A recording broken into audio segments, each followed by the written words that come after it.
the camel trader of Babylon. The hungrier one becomes, the clearer one's mind works. Also, the more sensitive one becomes to the odors of food. Tarkad, the son of Azure, certainly thought so. For 2 whole days he had tasted no food except 2 small figs purloined from over the wall of a garden. Not another could he grab before the angry woman rushed forth and chased him down the street.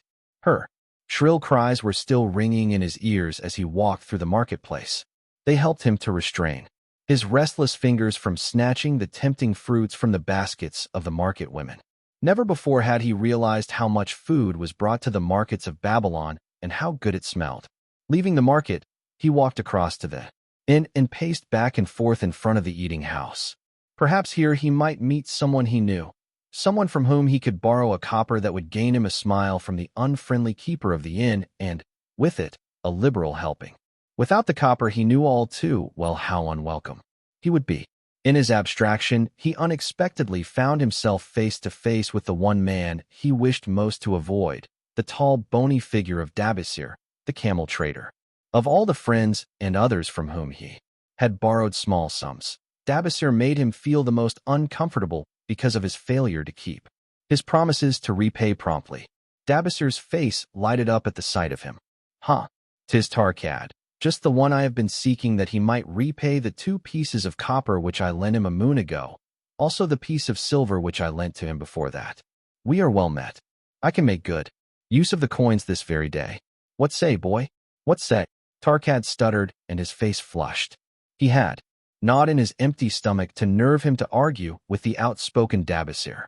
"I am sorry, very sorry," he mumbled weakly. "But this day I have neither the copper nor the silver with which I could repay." "Then get it," Dabasir insisted. "Surely thou canst get hold of a few coppers and a piece of silver to repay the generosity of an old friend of thy father, who aided thee whence thou wast in need. 'Tis because ill fortune does pursue me that I cannot pay." "Ill fortune? Wouldst blame the gods for thine own weakness? Ill fortune pursues every man who thinks more of borrowing than of repaying. Come with me, boy, while I eat. I am hungry, and I would tell thee a tale." Tarkad flinched from the brutal frankness of Dabasir, but here at least was an invitation to enter the coveted doorway of the eating house. Dabasir pushed him to a far corner of the room, where they seated themselves upon small rugs. When Kauskor, the proprietor, appeared smiling, Dabasir addressed him with his usual freedom. "Fat lizard of the desert, bring to me a leg of the goat, very brown with much juice, and bread and all of the vegetables, for I am hungry and want much food. Do not forget my friend here. Bring to him a jug of water. Have it cooled, for the day is hot." Tarkad's heart sank. Must he sit here and drink water while he watched this man devour an entire goat leg? He said nothing. He thought of nothing he could say. Dabasir, however, knew no such thing as silence. Smiling and waving his hand good-naturedly to the other customers, all of whom knew him, he continued, "I did hear from a traveler just returned from Orpha of a certain rich man who has a piece of stone cut, so thin that one can look through it. He put it in the window of his house to keep out the rains. It is yellow, so this traveler does relate, and he was permitted to look through it, and all the outside world looked strange and not like it really is. What say you to that, Tarkad? Thinkest all the world could look to a man a different color from what it is?" "I dare say," responded the youth, much more interested in the fat leg of goat placed before Dabasir. "Well, I know it to be true, for I myself have seen the world all of a different color from what it really is, and the tale I am about to tell relates how I came to see it in its right color once more." "Dabasir will tell a tale," whispered a neighboring diner to his neighbor, and dragged his rug close. Other diners brought their food and crowded in a semicircle. They crunched noisily in the ears of Tarkad and brushed him with their meaty bones.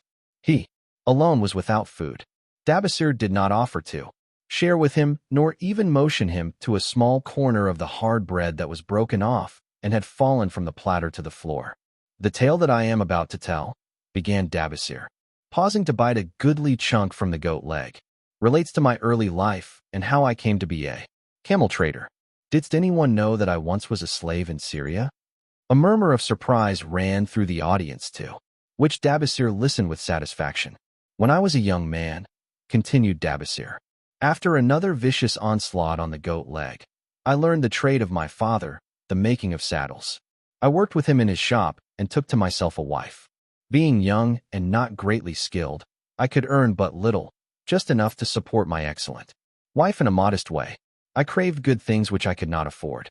Soon I found that the shopkeepers would trust me to pay later even though I could not pay at the time. Being young and without experience, I did not know that he who spends more than he earns is sowing the winds of needless self-indulgence from which he is sure to reap the whirlwinds of trouble and humiliation. So I indulged my whims for fine raiment and bought luxuries for my good wife and our home beyond our means. I paid as I could, and for a while all went well. But in time I discovered I could not use my earnings both to live upon and to pay my debts. Creditors began to pursue me to pay for my extravagant purchases, and my life became miserable. I borrowed from my friends, but could not repay them either. Things went from bad to worse. My wife returned to her father, and I decided to leave Babylon and seek another city where a young man might have better chances. For 2 years I had a restless and unsuccessful life working for caravan traders. From this I fell in with a set of likable robbers who scoured the desert for unarmed caravans. Such deeds were unworthy of the son of my father, but I was seeing the world through a colored stone and did not realize to what degradation I had fallen. We met with success on our first trip, capturing a rich haul of gold and silks and valuable merchandise. This loot we took to Jiner and squandered. The second time we were not so fortunate. Just after we had made our capture, we were attacked by the spearsmen of a native chief to whom the caravans paid for protection. Our 2 leaders were killed, and the rest of us were taken to Damascus, where we were stripped of our clothing and sold as slaves. I was purchased for 2 pieces of silver by a Syrian desert chief. With my hair shorn and but a loincloth to wear, I was not so different from the other slaves. Being a reckless youth, I thought it merely an adventure until my master took me before his 4 wives and told them they could have me for a eunuch. Then, indeed, did I realize the hopelessness of my situation. These men of the desert were fierce, and Warlick face was impassive as she looked upon me. I turned from her with little consolation. The next was a contemptuous beauty who gazed at me as indifferently as if I had been a worm of the earth. The 2 younger ones tittered as though it were all an exciting joke. I was subject to their will without weapons or means of escape. Fearful I stood, as those 4 women looked me over. I wondered if I could expect pity from them. Sirah, the first wife, was older than the others. Her face was impassive as she looked upon me. I turned from her with little consolation. The next was a contemptuous beauty who gazed at me as indifferently as if I had been a worm of the earth. The 2 younger ones tittered as though it were all an exciting joke. It seemed an age that one stood waiting sentence. Each woman appeared willing for the others to decide. Finally Sirah spoke up in a cold voice. Of eunuchs we have plenty, but of camel tenders we have few, and they are a worthless lot. Even this day I would visit my mother who is sick with the fever, and there is no slave I would trust to lead my camel. Ask this slave if he can lead a camel. My master thereupon questioned me. What know you of camels? Striving to conceal my eagerness, I replied, I can make them kneel, I can load them, I can lead them on long trips without tiring. If need be, I can repair their trappings. The slave speaks forward enough, observed my master. If thou so desire, Sirah, take this man for thy camel tender. So I was turned over to Sirah, and that day one led her camel upon a long journey to her sick mother. I took the occasion to thank her for her intercession, and also to tell her that I was not a slave by birth, but the son of a freeman, an honorable saddle maker of Babylon. I also told her much of my story. Her comments were disconcerting to me, and one pondered much afterward on what she said. How can you call yourself a free man when your weakness has brought you to this? If a man has in himself the soul of a slave, will he not become one? No matter what his birth, even as water seeks its level? If a man has within him the soul of a free man, will he not become respected and honored in his own city in spite of his misfortune? For over a year I was a slave and lived with the slaves, but I could not become as one of them. One day Sirah asked me, in the even time when the other slaves can mingle and enjoy the society of each other, why dost thou sit in thy tent alone? To which I responded, I am pondering what you have said to me. I wonder if I have the soul of a slave. I cannot join them, so I must sit apart. Too, must sit apart, she confided. My dowry was large, and my lord married me because of it. Yet he does not desire me. What every woman longs for is to be desired. Because of this, and because I am barren and have neither son nor daughter, must I sit apart. Were I a man, I would rather die than be such a slave. But the conventions of our tribe make slaves of women. What think thou of me by this time? I asked her suddenly.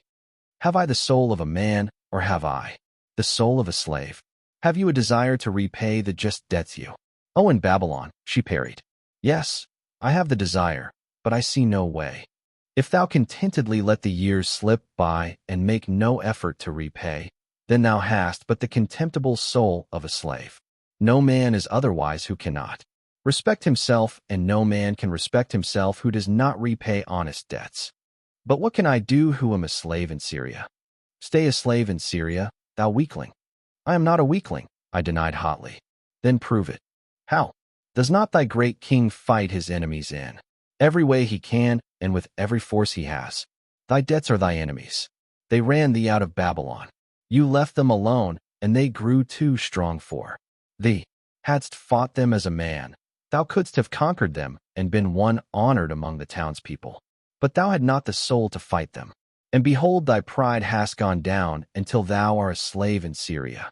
Much I thought over her unkind accusations, and many defensive phrases I worded to prove myself not a slave at heart, but I was not to have the chance to use them. 3 days later, the maid of Syria took me to her mistress. My mother is again very sick, she said. Saddle the 2 best camels in my husband's herd. Tie on water skins and saddlebags for a long journey. The maid will give thee food at the kitchen tent. I packed the camels, wondering much at the quantity of provisions the maid provided, for the mother dwelt less than a day's journey away. The maid rode the rear camel which followed, and I led the camel of my mistress. When we reached her mother's house, it was just dark. Sirrah dismissed the maid and said to me, Dabasir, hast thou the soul of a free man or the soul of a slave? The soul of a free man, I insisted. Now is thy chance to prove it. Thy master hath imbibed deeply, and his chiefs are in a stupor. Take then these camels and make thy escape. Here in this bag is raiment of thy master's to disguise thee. I will. Say thou stole the camels and ran away while I visited my sick mother. Thou hast the soul of a queen, I told her. Much do I wish that I might lead thee to happiness. Happiness, she responded, awaits not the runaway wife who seeks it in far lands among strange people. Go thy own way, and may the gods of the desert protect thee, for the way is far and barren of food or water. I needed no further urging, but thanked her warmly, and was away into the night. I knew not this strange country, and had only a dim idea of the direction in which lay Babylon, but struck out bravely across the desert toward the hills. 1 camel I rode, and the other I led. All that night I traveled, and all the next day, urged on by the knowledge of the terrible fate that was meted out to slaves who stole their master's property and tried to escape. Late that afternoon, one reached a rough country as uninhabitable as the desert. The sharp rocks bruised the feet of my faithful camels, and soon they were picking their way slowly and painfully along. I met neither man nor beast, and could well understand why they shunned this inhospitable land. It was such a journey from then on as few men live to tell of. Day after day we plodded along. Food and water gave out. The heat of the sun was merciless. At the end of the 9th day, I slid from the back of my mount with the feeling that I was too weak to ever remount, and I would surely die, lost in this abandoned country. I stretched out upon the ground and slept, not waking until the first gleam of daylight. I sat up and looked about me. There was a coolness in the morning air. My camels lay dejected not far away. About me was a vast waste of broken country covered with rock and sand and thorny things. No sign of water, not to eat for man or camel. Could it be that in this peaceful quiet I faced my end? My mind was clearer than it had ever been before. My body now seemed of little importance. My parched and bleeding lips, my dry and swollen tongue, my empty stomach, all had lost their supreme agonies of the day before. I looked across into the uninviting distance, and Once again came to me the question, have I the soul of a slave or the soul of a free man? Then with clearness I realized that if I had the soul of a slave, I should give up, lie down in the desert and die, a fitting end for a runaway slave. But if I had the soul of a free man, what then? Surely I would force my way back to Babylon, repay the people who had trusted me, bring happiness to my wife who truly loved me, and bring peace and contentment to my parents. Thy debts are thine enemies who have run thee out of Babylon, Sirrah had said. Yes, it was so. Why had I refused to stand my ground like a man? Why had I permitted my wife to go back to her father? Then a strange thing happened. All the world seemed to be of a different color, as though I had been looking at it through a colored stone which had suddenly been removed. At last I saw the true values in life. Die in the desert. Not I. With a new vision, I saw the things that I must do. First, I would go back to Babylon and face every man to whom I owed an unpaid debt. I should tell them that after years of wandering and misfortune, I had come back to pay my debts as fast as the gods would permit. Next, I should make a home for my wife and become a citizen of whom my parents should be proud. My debts were my enemies, but the men I owed were my friends, for they had trusted me and believed in me. I staggered weakly to my feet. What mattered hunger? What mattered thirst? They were but incidents on the road to Babylon. Within me surged the soul of a free man going back to conquer his enemies and reward his friends. I thrilled with the great resolve. The glazed eyes of my camels brightened at the new note in my husky voice. With great effort, after many attempts, they gained their feet. With pitiful perseverance, they pushed on toward the north, where something within me said we would find Babylon. We found water. We passed into a more fertile country where were grass and fruit. We found the trail to Babylon because the soul of a free man looks at life as a series of problems to be solved and solves them, while the soul of a slave whines, "What can I do who am but a slave?" How about thee, Tarkad? Dost thy empty stomach make thy head exceedingly clear? Art ready to take the road that leads back to self-respect? Canst thou see the world in its true color? Hast thou the desire to pay thy honest debts, however many they may be, and once again be a man respected in Babylon? Moisture came to the eyes of the youth. He rose eagerly to his knees. Thou hast shown me a vision. Already I feel the soul of a free man surge within me. But how fared you upon your return? Questioned an interested listener. Where the determination is, the way can be found. Dabasir replied. I now had the determination, so I set out to find a way. First I visited every man to whom I was indebted and begged his indulgence until I could earn that with which to repay. Most of them met me gladly. Several reviled me, but others offered to help me. One indeed did give me the very help I needed. It was Mathan, the gold lender. Learning that I had been a camel tender in Syria, he sent me to old Nebater, the camel trader, just commissioned by our good king to purchase many herds of sound camels for the great expedition. With him, my knowledge of camels I put to good use. Gradually I was able to repay every copper and every piece of silver. Then at last I could hold up my head and feel that I was an honorable man among men. Again Dabasir turned to his food. Cowscore thou, snail, he called loudly to be heard in the kitchen. The food is cold. Bring me more meat fresh from the roasting. Bring thou also a very large portion for Tarkad, the son of my old friend, who is hungry and shall eat with me. So ended the tale of Dabasir, the camel trader of old Babylon. He found his own soul when he realized a great truth, a truth that had been known and used by wise men long before his time. It has led men of all ages out of difficulties and into success, and it will continue to do so for those who have the wisdom to understand its magic power. It is for any man to use who reads these lines. Where the determination is, the way can be found. Welcome back to the richest man in Babylon, where we uncover timeless financial wisdom that still applies today. Moneybag Classical Building. In this chapter, you'll discover white heavy checkmark. Mention 2 to 3 key lessons from the chapter. White heavy checkmark, how to apply them in your daily life. White heavy checkmark, the secret to long-term financial success. If you're ready to master the art of wealth building, let's dive in. Rocket. And that wraps up this chapter of the richest man in Babylon. But remember, the real power comes from applying these lessons in your daily life. Light bulb key takeaways. Small blue diamond. Summarize 2 to 3 biggest lessons. Small blue diamond, how you can start using them today. Speech balloon, which lesson stood out to you the most? Drop your thoughts in the comments. Pushpin, if you found value, don't forget to white heavy checkmark, like, and subscribe for more financial wisdom. White heavy checkmark, turn on notifications so you don't miss the next chapter. White heavy checkmark, share with friends who need to hear this.